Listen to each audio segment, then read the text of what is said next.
गरीब प्रेग्नेंट बहू का ढाबा। शेफाली जो कि 8 महीने की गर्भावस्था में थी, वह अपने ढाबे पर काम कर रही थी कि एक ग्राहक उसके पास आता है। बहन जी, जरा एक थाली लगाना। जी अभी लगाती हूँ, लेकिन वेज थाली या चिकन थाली? जी नॉन वेज थाली ले आइए।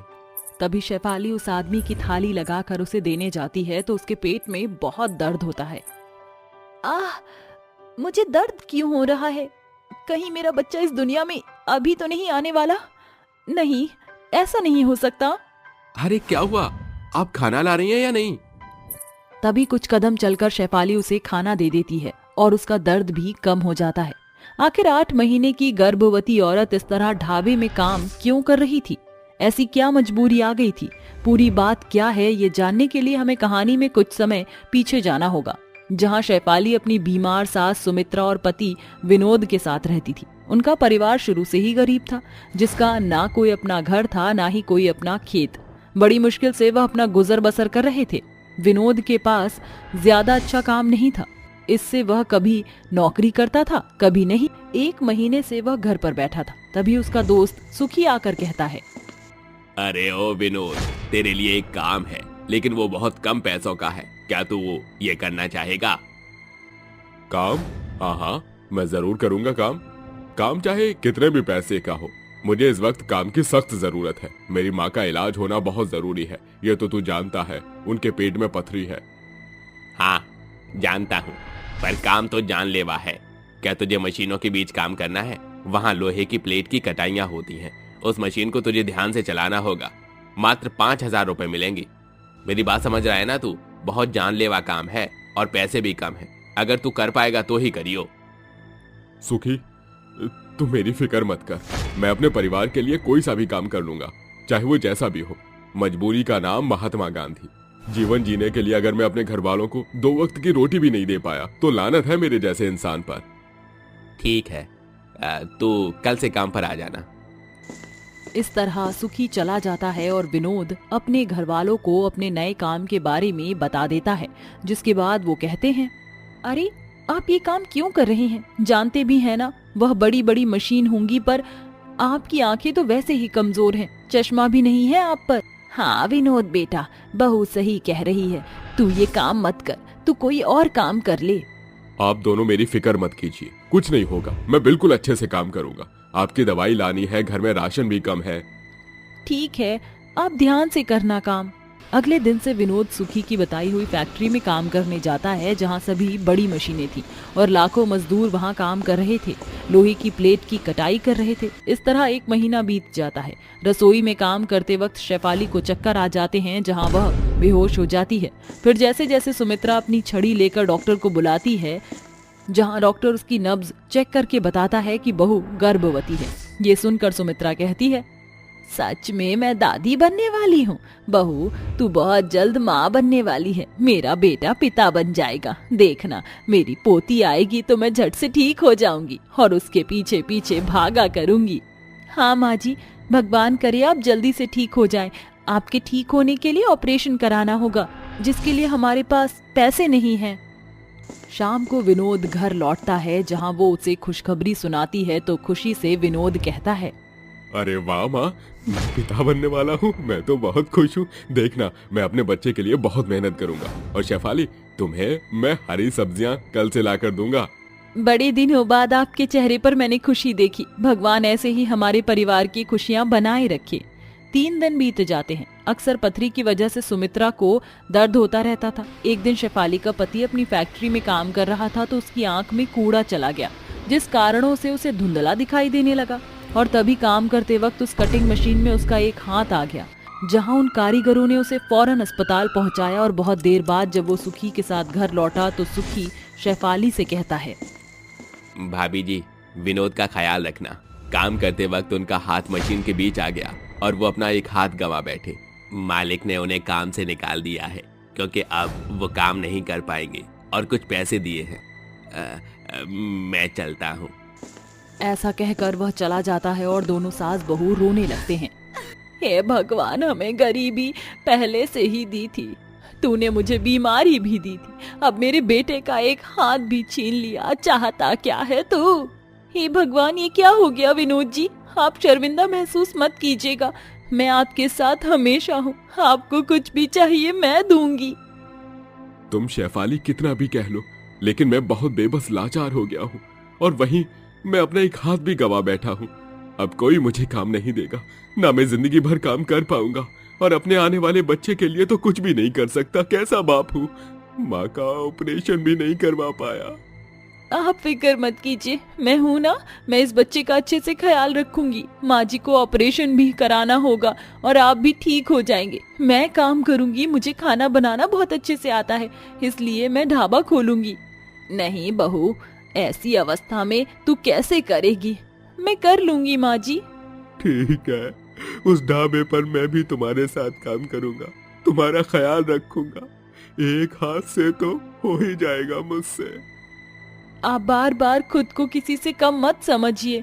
इस तरह शेफाली ध्यानपूर्वक अपना ख्याल रखती है और विनोद के बचे कुचे पैसों से वह ढाबे की सब्जी सामान ले आती है और बाहर 4 डंडे लगाकर छोटा सा ढाबा तैयार कर लेती है और खाना बेचने लगती है। आइए आइए, गर्मा गर्म खाना खाइए। वेज थाली 20 रुपए, चिकन थाली 40 रुपए। आइए और सस्ता खाना खाइए। अरे, ये ढाबे वाली तो बहुत सस्ता खाना बेच रही है, चलो उसके पास खाने चलते हैं। हाँ चल। सुनिए, जरा एक चिकन थाली और वेज थाली दे दीजिए। ये लीजिए, खाइए। सुनिए, मुझे कड़ी पकौड़ी की सब्जी और चावल दे दीजिए। शेफाली, तुम परोस दो, एक हाथ से मैं देकर आता हूँ। ज्यादा भागदौड़ करना तुम्हारी सेहत के लिए ठीक नहीं है। ये लो, जूस पियो। जी ठीक है। तभी वो सभी शेफाली के हाथ के बने खाने की तारीफ करते हैं। उन्हें देखकर 2-4 लोग ढाबे पर आकर खाना खाते हैं। पहले दिन की कमाई गिनकर शेफाली कहती है, माँ जी, विनोद जी देखिए, मैंने सिर्फ 2000 रुपए खर्च किए और 5000 रुपए की कमाई हो गई। धीरे धीरे हमारा ढाबा चल जाएगा। हाँ बहू, मेरी बहू इतनी मेहनत करेगी तो ढाबा चलेगा ही। और तू खाना भी तो कितना अच्छा बनाती है। ये तो सच कहा माँ आपने। ऐसे ही वो अगले दिन भी बढ़िया सा खाना बनाकर ढाबे पर बेचती है, जहाँ उसका पति एक हाथ से मदद करता है। वो खाना लाकर एक टेबल पर पति पत्नी को देता है तो केशव कहता है, जब काम नहीं कर सकते तो जाकर सिग्नल पर बैठकर भीख मांगो, देखो बहुत सारे पैसे कमा पाओगे। आपकी हिम्मत कैसे हुई मेरे पति को ऐसे बोलने की? शेफाली, जाने दो, जानती हो ना, ग्राहक हमारे लिए भगवान के समान है, इसी से ही हमारा पेट पलता है। विनोद की बात मानकर शेफाली उन्हें खाना परोस देती है। देखते ही देखते शेफाली, जो गर्भवती होकर भी अपने ढाबे पर परिश्रम करती है, और उसका ढाबा चल पड़ता है, जिस कारण छोटे से ढाबे से अब उसका एक बड़ा ढाबा था, जहां बहुत सारे लोगों के बीच उसके बने हाथों का खाना मशहूर हो जाता है और दूर दूर से लोग उसके ढाबे पर खाना खाने आया करते थे। इसी बीच उसने इन पैसों से अपनी सास का ऑपरेशन भी करा लिया। शेफाली के घर की आर्थिक स्थिति संभल जाती है और उसका 8वां महीना चल रहा था। तभी एक व्यक्ति खाना मांगता है, जिससे वह खाना परोसती है। तभी उसके पेट में दर्द होता है। मुझे दर्द क्यों हो रहा है? अरे खाना लाइए ना। तभी वो उसे खाना परोस देती है। उसके पेट में फिर से दर्द होता है, जहां विनोद तुरंत हॉस्पिटल में उसे एडमिट कराता है। कुछ देर बाद एक प्यारी सी बेटी को वो जन्म देती है, जहां सास अपनी पोती को खिलाती है। अरे वाह, ये तो मुझ पर गई है। हाय मेरी बच्ची, माँ इसकी नजर उतार लेना। इस तरह वो सब खुशी खुशी रहने लगते हैं। उनका ढाबा भी बहुत अच्छे से चलता है। साथ ही विनोद का नकली हाथ लग जाता है, जिससे वो आसानी से छोटे मोटे काम कर पाता है। रामगढ़ गांव में रहने वाली शोभा देवी के 2 बेटे हैं। बड़ा बेटा राजेश और छोटा बेटा पुनीत, जो पढ़ने के लिए परिवार से दूर दिल्ली शहर गया है। बड़े बेटे की शादी गांव की रहने वाली रूपा से की थी। सवेरे का सूरज चढ़ते ही आसमान में चिड़िया चहचहाती है। दूसरी ओर ओसारे में बैठी सास बहू पर चिल्लाती है, अरे ओ रूपा रानी, रसोई में जाकर जम गई है। चाय बना रही है कि बीरबल की खिचड़ी, जो इतना बखत लग रहा है। आई माँ जी। सास की उखड़ी आवाज सुनकर खौफ से भरी हुई बहू भागी भागी चाय लेकर आती है। ये लीजिए माँ जी चाय।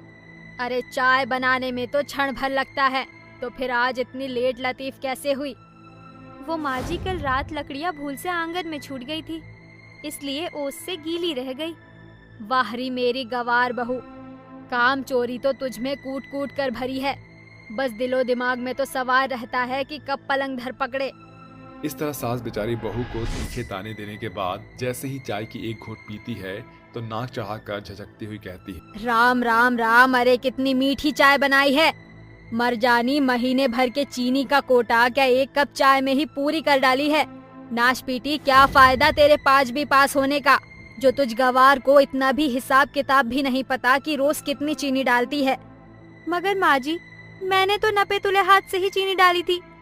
बंद कर ये झूठी सफाई पेश करना। नाश पीटी मरजानी, खड़ी क्या है, जाकर दूसरी चाय बना, और इस बार तेरा हाथ फिसला ना तो कमर तोड़कर रख दूंगी। रूपा के लिए ये रोज की बात थी, जब उसे सास के तीखे ताने सुनने के बाद भी मुंह पर ताला लगाए रहना पड़ता था। रूपा हमेशा इसी कोशिश में जुटी रहती थी कि सास को शिकायत का मौका ना दे, मगर सास का दिन तो बहू को सुनाए बगैर शुरू ही कहाँ होता था। समय बीतता गया और एक सुबह दरवाजे पर दस्तक हुई। सामने पुनीत अपनी पढ़ी लिखी पत्नी प्राची के साथ खड़ा था। प्राची ने शॉर्ट ड्रेस पहनी थी और उसकी आंखों पर चढ़ा चश्मा उसके फैशनेबल लुक को बता रहा था। अरे पुनीत, आ गया बेटा तू, मगर जरा ये तो बता, ये चश्मे बदूर कौन है? सास की बात सुनकर प्राची अपनी पढ़ाई का रुआब झाड़ने लगती है। हे यू ओल्ड लेडी, तुम होती कौन हो मुझे जज करने वाली, ब्लडी बुढ़िया। अरे ओ फिरंगीन, ज्यादा पटर पटर अंग्रेजी मत झाड़ो, वरना शोभा का माथा सनका तो धोबी पछाड़ मारेगी। अरे मेरे नकारे औलाद, कौन है ये अंग्रेजी की औलाद? माँ, ये प्राची है, आपकी पढ़ी लिखी बहू। MBA की पढ़ाई की है इसने और साथ में पोस्ट ग्रेजुएट भी है। अपनी इंग्लिश से अच्छों की छुट्टी कर देती है ये। अपनी पढ़ी लिखी बहू का परिचय जानकर सास का सीना फक्र से चौड़ा हो जाता है, जिसके साथ सास का सुर ताल ऐसे बदलता है मानो मुंह में शहद की गगरी घुल गई हो। मेरी प्यारी बहू, अपनी सास की कही सुनी को दिल से ना लगाना। वो तो बस मैं अंग्रेजी में क्या बोलते हैं, फ्रैंक कर रही थी। ओह गॉड, उसे फ्रैंक नहीं प्रैंक कहते हैं सासू माँ, गवार कहीं की। Anyway, where is my room? चलो प्राची, मैं तुम्हें कमरे तक ले चलती हूँ। मैं रूपा हूँ, पुनीत के बड़े भैया की पत्नी। रूपा, कितना देहाती साउंड कर रहा है ये नाम। तुम गांव के गवार लोग आज भी 17वीं सेंचुरी के नाम रखे बैठे हो, ब्लडी बॉर्डरेम। अरे बहू, इस बॉर्डरेम को तो आदत है बेइज्जत होने की। तू जा, आराम कर। प्राची के शब्दों में सवार पढ़े लिखे होने का गुमान देखकर रूपा चुप हो जाती है। अगले दिन शोभा गांव पर घूमती हुई शहर से आई पढ़ी लिखी बहू का ढिंढोरा पीट देती है। समय बीतता है, फिर एक दिन सास अपनी पढ़ी लिखी बहू के साथ ओसारे में बैठी होती है। तभी रूपा हाथों में एक पेपर लिए वहां आती है। प्राची, पोस्टमैन आया था, ये डिब्बा देकर गया। अरे मेरी गवार भाभी, इसे इंग्लिश में पार्सल कहते हैं। लगता है स्कूल के पीछे पढ़ाई की है क्या? अरे प्राची बहू, अंग्रेजी में जरा कच्ची है रूपा रानी। 5 पास जो है, मगर जब से मेरी पढ़ी लिखी बहू के पांव इस घर में पड़े हैं, तेरी सास का सीना चौड़ा हो गया है, वरना तो मेरी इस गवार बॉडम बहू के बेड़क पने से पक चुकी थी।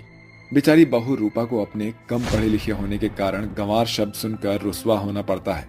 समय बीतता गया, जहाँ रूपा सारा दिन सास से गंवार होने का ताना सहकर एक पांव पर नाचती रहती थी, वहीं पढ़ी लिखी बहू दिन रात पलंग पर पसरी रहती। दिन गुजरते गए, फिर एक दिन शोभा की सहेली विमला मिठाई की थाली लिए उनके घर आती है। शोभा, ओ शोभा रानी कहाँ है? अरे विमला, तू क्या बात है, किस खुशी में मिठाई बांट रही है? मेरी बेटी रेवा का रिश्ता पक्का हो गया है, बस उसी खुशी में। ले रूपा बहू, तू भी मुंह मीठा कर ले। शुक्रिया विमला मौसी। अरे कहाँ है तेरी पढ़ी लिखी बहू? परदेश चली गई है क्या, जो नजर नहीं आ रही? अरे अपने कमरे में बैठी है, जा, तुझे भी हाय हेलो करना सिखा देगी। जैसे ही विमला कमरे में आती है तो पुनीत प्राची के पैर दबा रहा होता है। पुनीत प्लीज, जरा हल्के हाथों से पैर दबाओ, स्टूपिड कहीं के। ठीक है मेरी माँ। विमला मिठाई की थाली लिए बाहर आती है, तभी शोभा कहती है, अरे खिलाई मिठाई। अरे शोभा, पढ़ी लिखी बहू के रूप में तूने बड़ी पनौती को घर में पना दिया है। अरे अपने पति को छुरी की नोक के जैसे नचा रही है। अरे पैर दबवा रही है पति से मरजानी। ये बोलकर विमला चली जाती है और शोभा गुस्से में कमरे में आकर गरजती हुई कहती है, तौबा तौबा, अरे मरजानी, पति से पैर दबवाकर नर्क की भट्टी में जाएगी क्या? पति परमेश्वर होता है। अरे ऐसा भी क्या हो गया जो गवारों की तरह गरज रही हैं? और एक बात, अपनी गवारपंती की गाथा मेरे सामने मत गाइए। पुनीत मेरा पति है, मैं उससे पैर दबाऊं या जो मन चाहे करवाऊं, मैं अपनी मर्जी की मालिक हूँ। ये सुनकर गुस्से से तिलमिलाई सास ताव में आकर जैसे ही हाथ उठाती है, प्राची शोभा का हाथ पकड़कर कहती है, आह! मुझ पर हाथ उठाने की गुस्ताखी भूल के भी मत करना। मैं आपकी गांव की बहू की तरह गवार नहीं जो मार खाऊंगी, वरना आपको पता भी नहीं है मेरी प्यारी सासू माँ कि प्राची अपने पढ़े लिखे का पैतरा आजमाकर कानून की इतनी धारा लगाएगी कि बचा खुचा बुढ़ापा जेल की चक्की पीसकर काटना पड़ेगा। पढ़ी लिखी बहू के हाथों बेइज्जत होकर सास का सीना छल्ली छल्ली हो जाता है और उसके स्वाभिमान को इस कदर ठेस लगती है कि उसकी आंखों के सामने अपनी गांव की बहू के साथ किए भद्दे बेरुखेपन की छवि उभर पड़ती है। कई दिन बीत जाते हैं, शोभा अपने कमरे में ही रहती है। तभी एक शाम रूपा अपनी सास के पास आती है। क्या बात है माँ जी, आप ठीक तो हैं? आप प्राची की बातों को दिल से मत लगाइए। उसे जितनी समझ थी उसने जाहिर कर दिया, मगर आपकी चुप्पी मुझे खाए जा रही है। आपके प्यार भरे ताने आजकल सुने बिन मुझे अधूरापन लगता है। ये सुनकर सास फूट फूट कर रोते हुए अपनी गलती को अंगीकार करने लगती है और बोलती है, किस मिट्टी की बनी है तू रूपा बहू?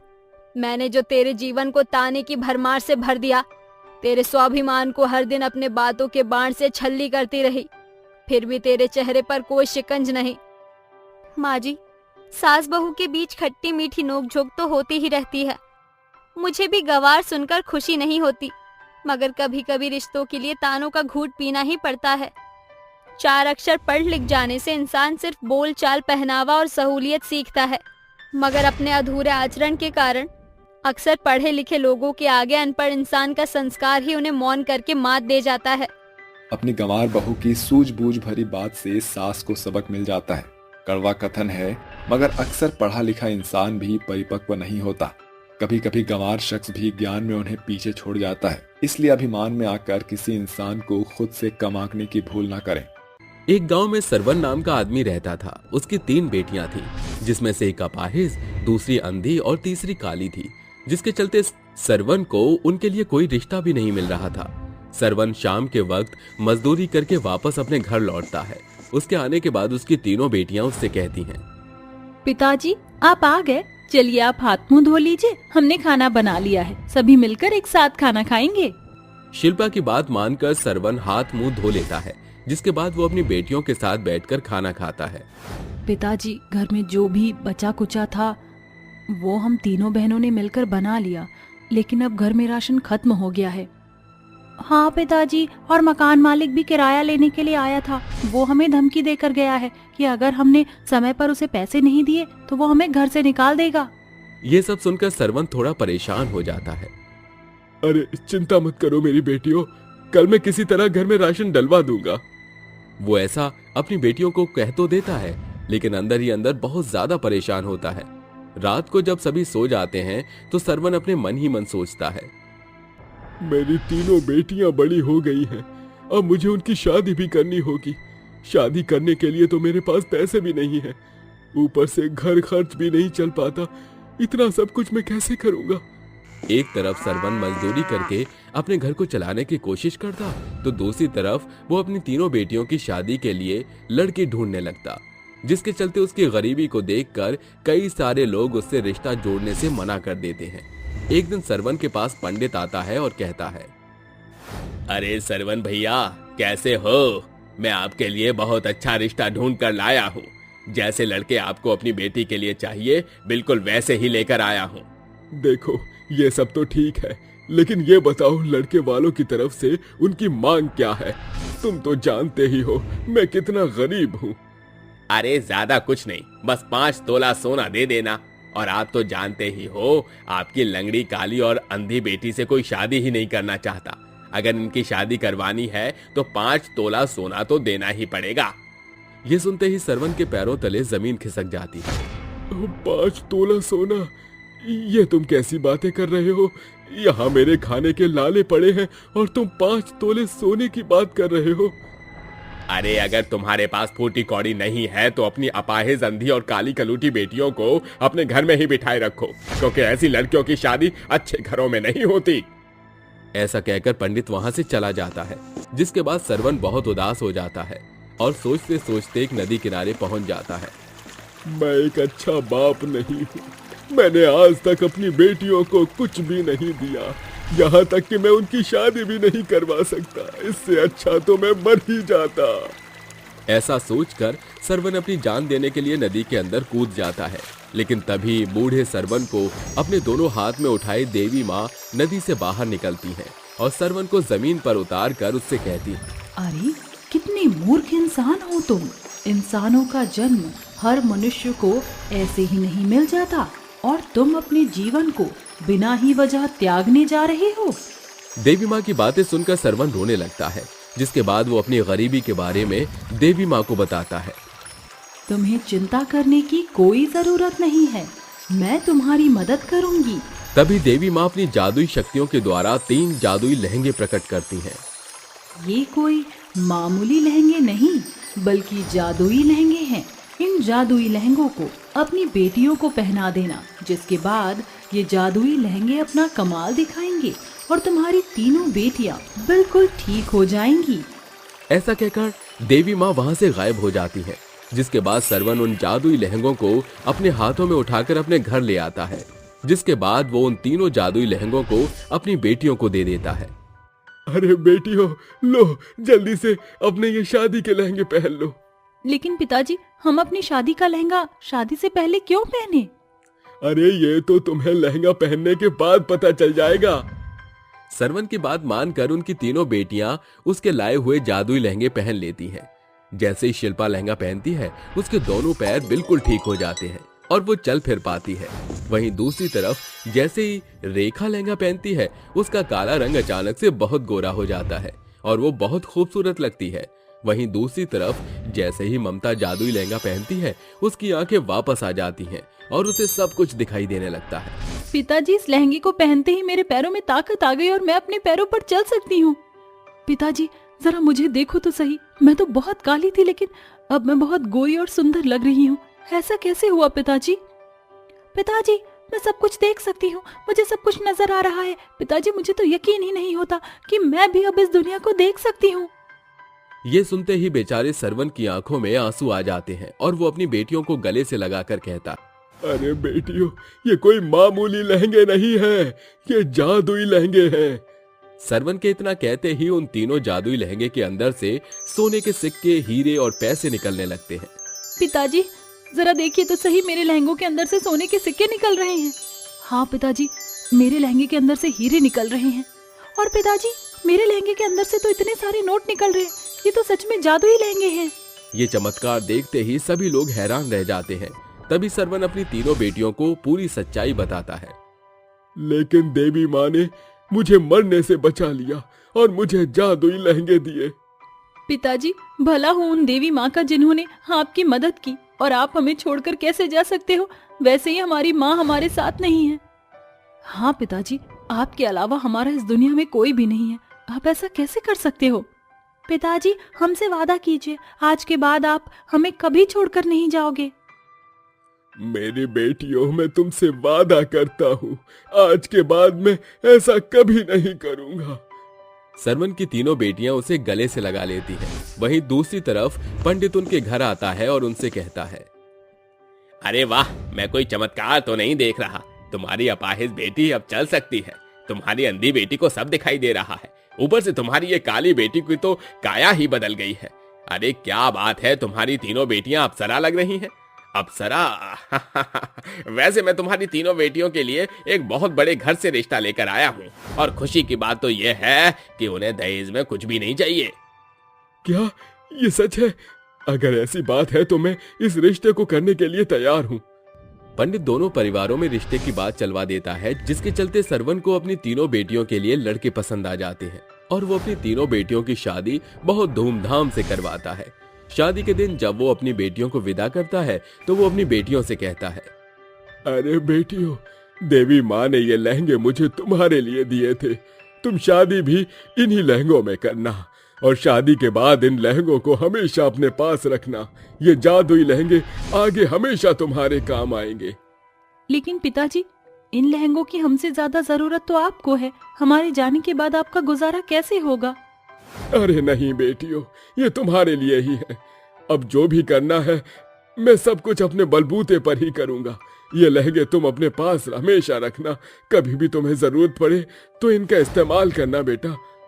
ऐसा कहकर सरवन अपनी तीनों बेटियों को विदा कर देता है, जिसके बाद उसकी तीनों बेटियां शादी करके अपने ससुराल में खुशी खुशी रहने लगती हैं। वहीं अब सरवन भी एक खेत खरीद लेता है और उसमें खेती बाड़ी करना शुरू कर देता है और खुशी खुशी रहने लगता है।